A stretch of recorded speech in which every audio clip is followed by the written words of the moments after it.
Assalamualaikum warahmatullahi wabarakatuh, pemirsa Kabar Makassar TV, channel YouTube-nya kabarmakassar.com.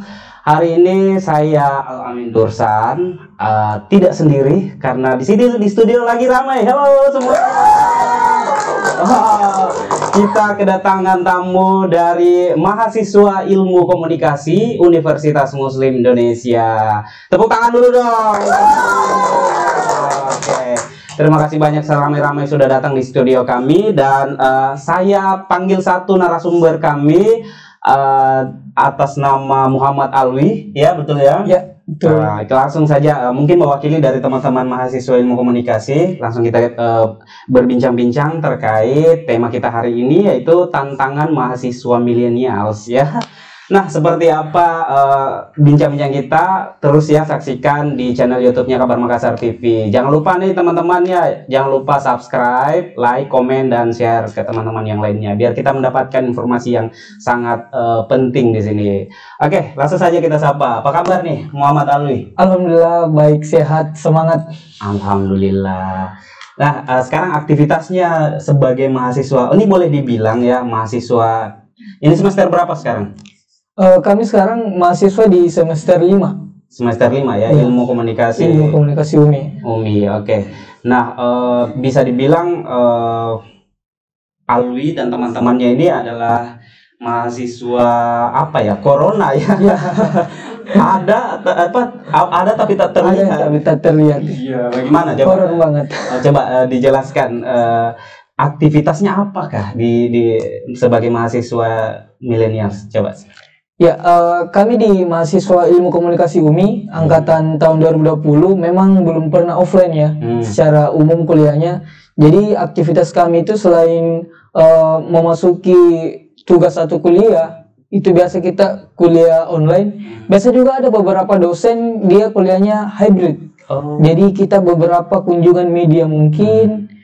Kemudian ada kita kunjungan di lapangan, contoh wisata-wisata seperti Benteng Rotterdam, Pantai Losari, dan lain sebagainya. Ya. Sudah pernah langsung ke lokasi? Iya, sudah pernah langsung ke lokasi, tapi jarang. Jarang ya. Kebanyakan online? Online kebanyakan. Oke. Nah, apa sih sebenarnya yang diharapkan dari cara mengajar dosen saat ini? Ya, yang kami harapkan dari cara mengajar dosen, tentu yang kita ketahui bersama, ilmu itu dapat kita akses di mana saja ya. Melalui handphone ini yang teman-teman pegang saat ini, itu ada semua di dalamnya. Nah, cuman kita harapannya punya dosen yang memang memperhatikan tidak hanya sisi keilmuan saja. Ya, kita perlu, dosen perlu perhatikan potensi-potensi dari mahasiswa itu sendiri. Kemudian ada pendekatan emosional, walaupun memang kita tatapan langsung di online saja, tapi ada cara-cara mungkin yang dapat dilakukan oleh tiap-tiap dosen menurut saya. Ya, seperti itu. Ini bisa jadi catatan buat saya ini, karena kan saya juga bagian dari mengajar adik-adik semua ya. Oke. Saya mau tanyakan seperti apa sih keunggulan mahasiswa Ilmu Komunikasi? Ya, ayo. Oh iya, saya dari awal maba ya, saya belum tergambarkan apa-apa. Ini kita masuk komunikasi, ya mungkin faktor dorongan orang tua atau faktor dorongan teman. Iya. Ayo kuliah saja, yang jelas kuliah. Nah, ternyata selama saya melalui jenjang perkuliahan, sekarang sudah di semester 5, ternyata bidang komunikasi itu sangat luas dan sangat memiliki banyak dunia bidang pekerjaan ya. Contoh, teman-teman bisa di media untuk khusus fokus di jurnalistik, broadcasting, dan lain sebagainya.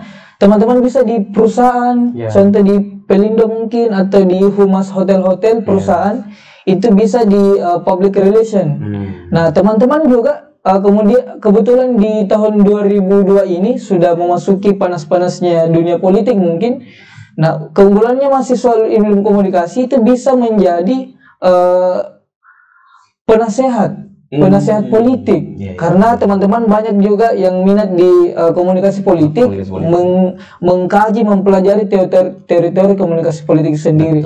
Sehingga ada beberapa mungkin tokoh atau calon yang ingin berdiskusi dengan mahasiswa ilmu komunikasi, itu sangat pas, karena memang kita pelajari di bidang itu. Jadi sangat banyak yang boleh digarap teman-teman ilmu komunikasi. Tidak hanya itu, kita juga ketahui ada beberapa tokoh atau calon pemimpin mungkin itu perlu dicitrakan. Kebetulan teman-teman ilmu komunikasi mempelajari bidang fotografi, videografi dan editing, sehingga itu menjadi keinginan dari tokoh-tokoh yang akan datang.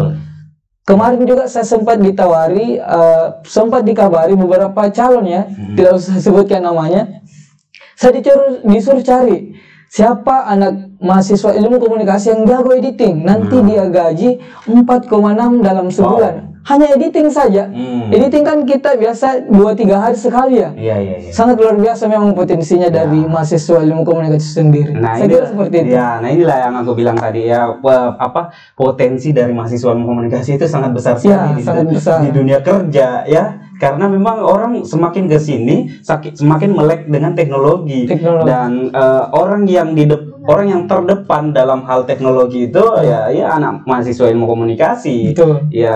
Ya pintar editing, pintar desain grafis, ya itu anak ilmu komunikasi pelajari semua itu ya. Bagaimana caranya membuat persepsi atau mencitrakan tokoh, itu kerja-kerjanya mata kuliah yang ada di dalam ilmu komunikasi sendiri ya. Dan penelitiannya pun akhirnya akan mengarah ke situ ya. Oke, luar biasa sekali.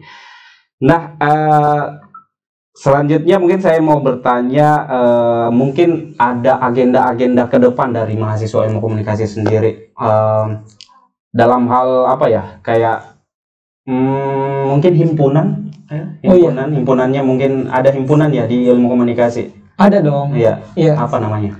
Jadi kami di mahasiswa ilmu komunikasi UMI punya himpunan namanya Himikom.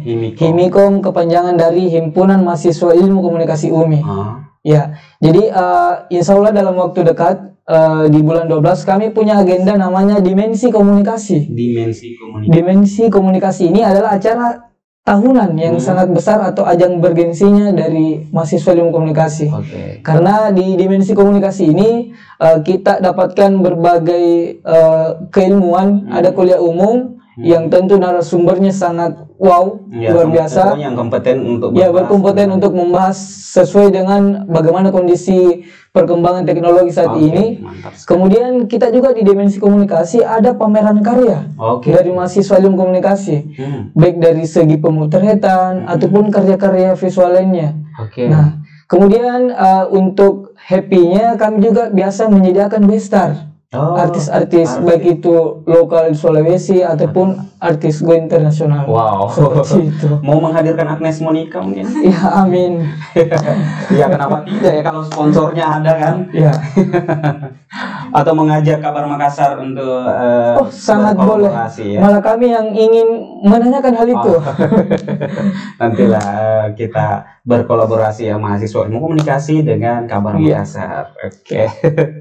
Nah, itu tadi mungkin bincang-bincang kita, tapi masih ada pertanyaan lagi sedikit ya. Ini saya mau tanyakan, bagaimana harapannya dari gaya dosen kan sekarang ini cara mengajarnya variatif kan. Nah, yang diinginkan dari mahasiswa sendiri seperti apa sih? Gitu, coba.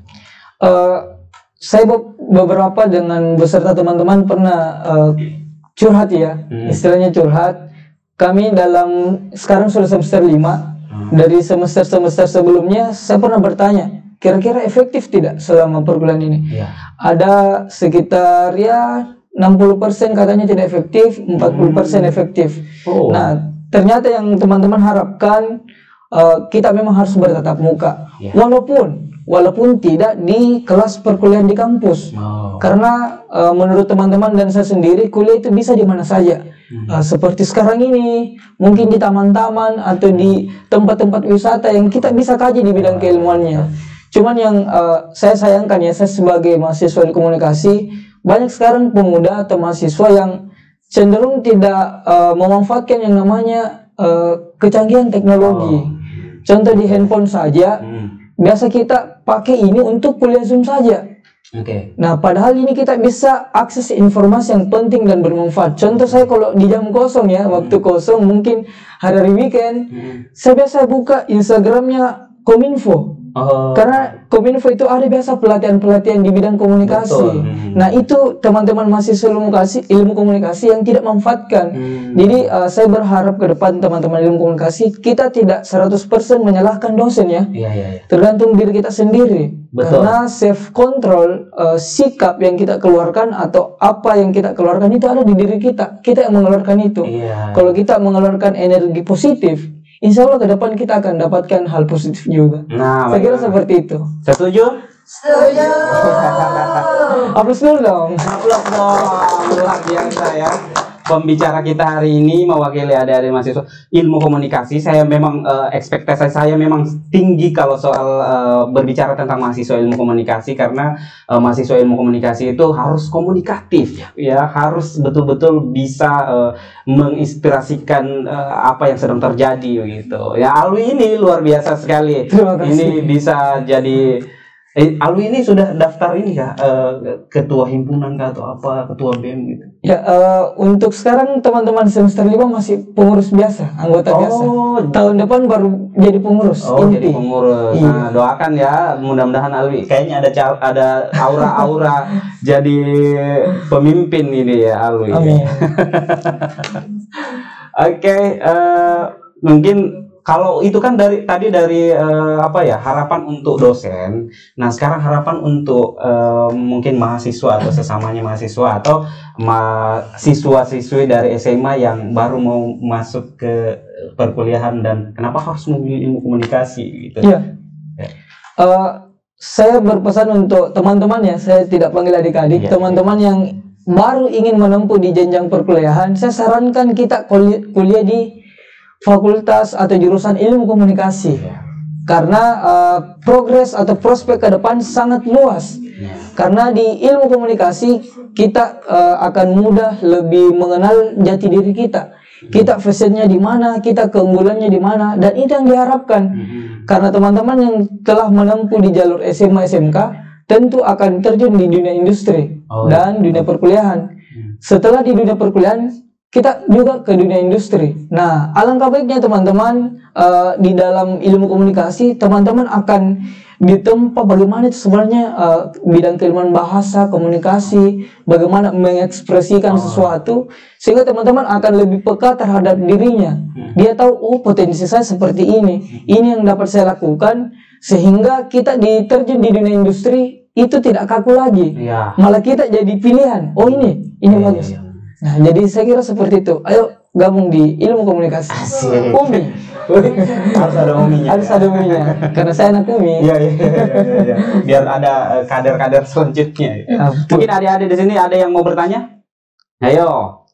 Ada yang mau bertanya? Silahkan bertanya langsung sama kakak Alwi. Kalau Alwi tidak mau bilang adik ya. Oke, selanjutnya mungkin saya mau kayak mau tanyakan ke Alwi seperti apa sih sebenarnya para mahasiswa ilmu komunikasi itu betul-betul bisa mendapatkan akses yang seperti Alwi bilang, karena tidak semua mahasiswa itu tadi bisa langsung ketemu langsung sama calon kepala daerah mungkin yang mau di up ini aja. Nah, seperti apa mereka diwadahi untuk bisa mendapatkan itu gitu? Iya. Ini sangat menarik ya, karena jawabannya akan lebih mengembangkan potensi teman-teman. Jadi caranya yang pertama, teman-teman kadang fokus di bidang keilmuannya saja. Teman-teman broadcasting saja. Ya, teman-teman fokus dengan nilai. Nah, teman-teman berlomba-lomba bagaimana caranya supaya nilainya tidak dapat C-, mungkin B-, maunya dapat A. Kenapa ketawa sama ini? Kayaknya pelaku nih, pelaku. Nah, menurut saya harusnya teman-teman tidak terlalu fokus atau terpaku dengan hal itu.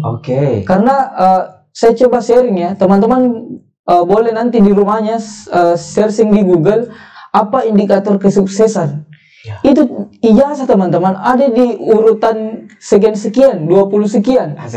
Nah, coba bayangkan ijazah. Nah, kemudian IQ ada di atasnya ketiga. Itu tidak menempati nomor 1. Nah, jadi selama saya berkuliah, saya mendapatkan jawabannya sendiri. Ternyata di lain sisi keilmuan tentu itu sangat penting, tapi yang lebih penting adalah bagaimana kita bersosial, membangun jejaring. Jaringan itu penting, karena percuma juga kita kuliah pulang, selesainya sudah ada ijazah, tidak tahu mau kemana. Saya mau kerja di mana, saya mau buat aktivitas apa. Nah, bedanya teman-teman kalau banyak jaringan di mana-mana, setelah lulus kuliah gampang. Saya kenal direkturnya Fajar TV, saya kenal direkturnya Metro TV. Boleh deh saya komunikasi, siapa tahu ada sesuai dengan keahlian saya boleh bekerja di sana. Nah, itu yang paling penting. Makanya seperti yang tadi saya katakan, ada beberapa yang calon anggota dewan dan beberapa dewan yang komunikasi dengan saya. Kebetulan saya juga pegiat organisasi di luar di KNP Kota Makassar. Nah, sehingga senior-senior saya itu bertanya, Alwi, ada sih teman-teman yang jago editing nggak? Nah, kalau ada kabarin ke saya. Saya kasih honor sebulan itu ya 4,6 lah.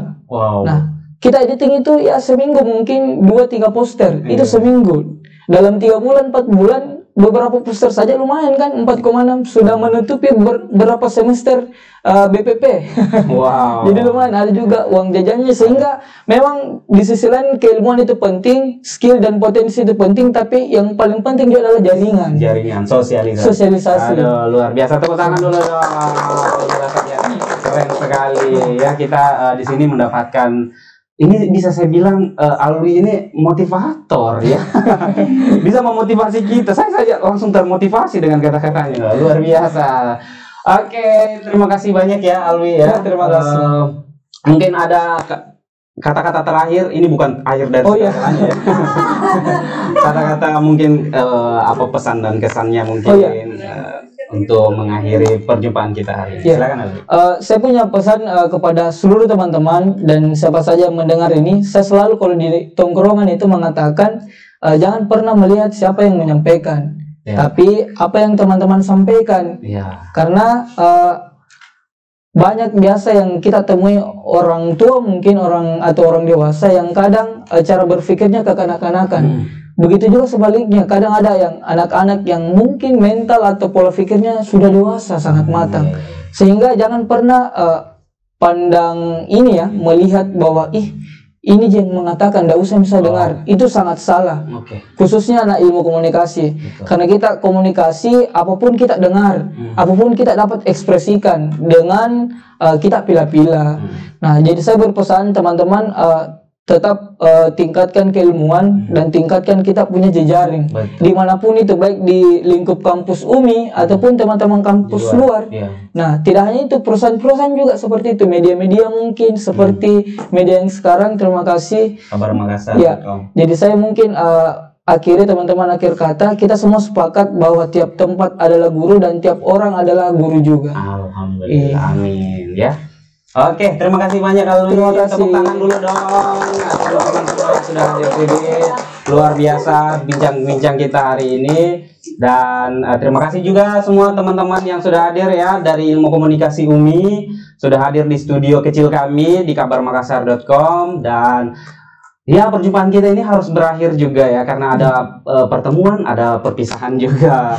Ya, saya Al-Amin Dursan dan juga Muhammad Alwi. Ya, Muhammad Alwi selaku perwakilan dari mahasiswa Ilmu Komunikasi Universitas Muslim Indonesia pamit undur diri dari hadapan Anda. Sampai jumpa di Apa Kabar Makassar selanjutnya. Terima kasih. Salam kita pada salama.